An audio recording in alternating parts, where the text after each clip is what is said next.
এ যেন কেঁচো খুঁড়তেই বেরিয়ে এলো ভয়ঙ্কর গোকরা সাপ। সম্প্রতি ৭১ টিভির উপস্থাপিকা ফারজানা রূপার পুরাতন সাক্ষাৎকারে বর্তমান দেশান্তরিত নাস্তিক তাসলিমা নাসরিন ভয়ঙ্কর কিছু অভিযোগ তুলে ধরেছিলেন, যা সম্প্রতি বেগম রোকেয়া কাণ্ডে আবারও উঠে এসেছে।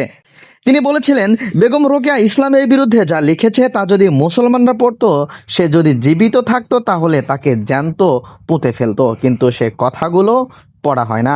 বেগম রোকেয়া ইসলামের বিরুদ্ধে এমন ভয়ঙ্কর কথা বলেছে যা আমি নিজেও বলিনি। প্রিয় দর্শক, চলুন ফারজানা রূপার সাক্ষাৎকারে সরাসরি তাসলিমা নাসরিনের মুখ থেকেই কথাগুলো শুনে নেই।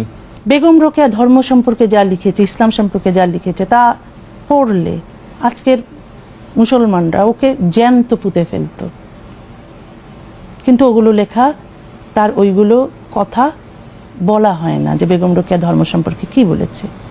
ইসলাম ধর্ম সম্পর্কে বেগম রোকেয়া যা বলেছে তা আমিও বলিনি।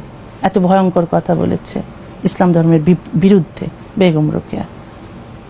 আজকে যদি বেগম রোকেয়া থাকতো, তার অবস্থা আমারই মতো হতো বা আমার চেয়েও খারাপ হতো। আমি মরে গেলে বহু বছর পর যখন একজন নতুন নারীবাদী বাংলাদেশে আসবে এই মৌলবাদী পুরুষতান্ত্রিক সমাজে, তখন তাকে কবর দেওয়ার জন্য আমাকে কবর থেকে তুলে আনা হবে। বেগম রোকেয়া অনেক নন্দিত, আপনি নির্বাসিত, দুজনই নারী অধিকার নিয়ে লিখেছেন। কে বলেছে? বেগম রোকেয়ার সময়ে তো অনেক বেশি নিন্দিত ছিল। ধরো আমার লেখা যখন মানুষ খুব পড়ছে, তখন হঠাৎ করে বেগম রোকেয়াকে আমদানি করা হলো।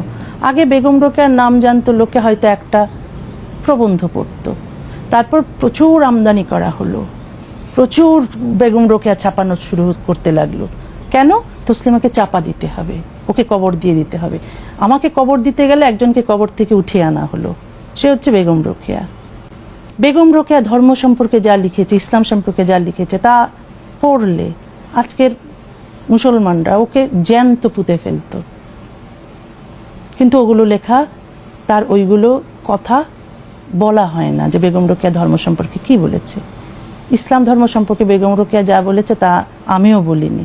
এত ভয়ঙ্কর কথা বলেছে ইসলাম ধর্মের বিরুদ্ধে বেগম রোকেয়া। আজকে যদি বেগম রোকেয়া থাকতো, তার অবস্থা আমারই মতো হতো বা আমার চেয়েও খারাপ হতো।